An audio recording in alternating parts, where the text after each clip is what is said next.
সব সন্মিলনীখনিৰ আজি এইবেলি আমি ৰূপালী মহোৎসৱ 25 বছৰ পূৰ্তি উপলক্ষে মানে উদযাপন কৰিব ওলাইছোঁ আৰু আজি এই বহাগৰ 1 তাৰিখে আমি এই ৰূপালী মহোৎসৱৰ লাইভ উদযাপন কৰিম আৰু আগন্তুক বহাগৰ 25 তাৰিখ আৰু 26 তাৰিখ এই দুটা দিনতে আমি ৰূপালী কাৰ্যসূচী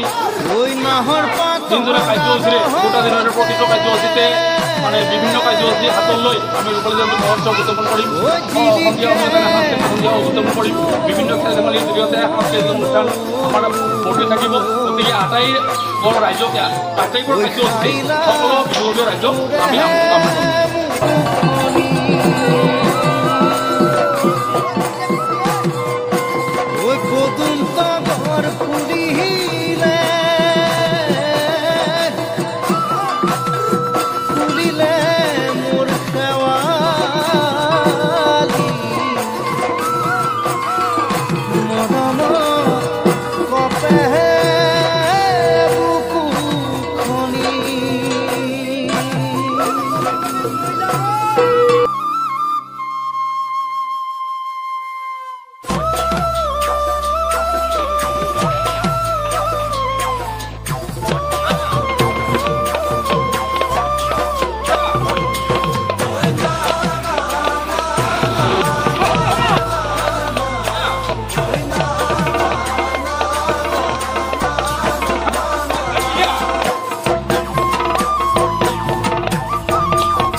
বতৰ ঐ নাহৰ মোৰ মৰমৰ ঐ নাহৰ আনিলি তই বহাগৰে একেবাৰে ৰুদ্ৰজ্যোতি সংঘৰ 25তম হিচাপে একেবাৰে ৰূপালী জয়ন্তী মহোৎসৱ 3দিনীয়া কাৰ্যসূচী অনুষ্ঠিত কৰিবলৈ লৈছে তাৰ সংগতি আজি প্ৰথম বহাগৰ প্ৰথম দিনৰ প্ৰথম কাৰ্যসূচী লাইভ স্থাপন হৈ গ'ল আৰু বহাগ মাহৰ 25 আৰু 26 তাৰিখে ৰূপালী জয়ন্তী মহোৎসৱৰ বিভিন্ন বৰ্ণাঢ্য কাৰ্যসূচীৰে জাকজমকতাৰে আমি একেবাৰে অনুষ্ঠিত কৰাৰ কাৰণে আমি প্ৰয়াস চলাইছোঁ।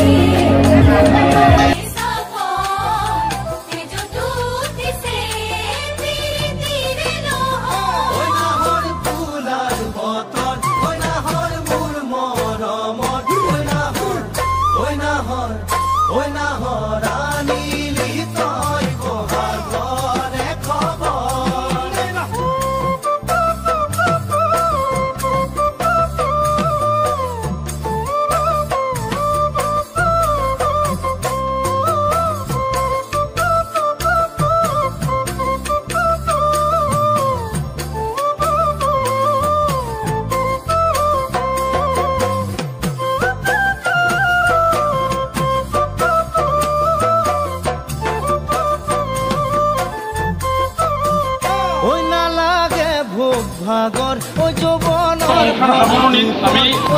আমি গোটেই স্থানীয় পুৰুষ মহিলা ল'ৰা ছোৱালী নিৰ্বিশেষে সকলোৱে এইখন মণ্ডপতে আমি হুঁচৰি গোৱা আমাৰ হেৰি হৈছে মানে গোটাখিনি মিলি আমি হুঁচৰি গাইছোঁ ইয়াতে আমি বিহু উপলক্ষে আমি যিটো হুঁচৰি গাইছোঁ ইয়াতে আমাৰ সকলোৰে মানে মন আনন্দ উজ্জীৱিত হৈছে আমি সকলোৱে নাচ গান কৰিছোঁ বয়োজ্যেষ্ঠ ব্যক্তিও আছে আমাৰ দাদা আছে এইফালে সন্মানীয় দাদা আছে তেওঁলোকে আমাৰ লগত সহযোগ কৰিছে ইয়াৰ কাৰণে আমি তেওঁলোককে ধন্যবাদ জ্ঞাপন কৰিছোঁ আৰু মোৰ পৰা তেওঁলোকে শ্ৰদ্ধা কৰিছোঁ।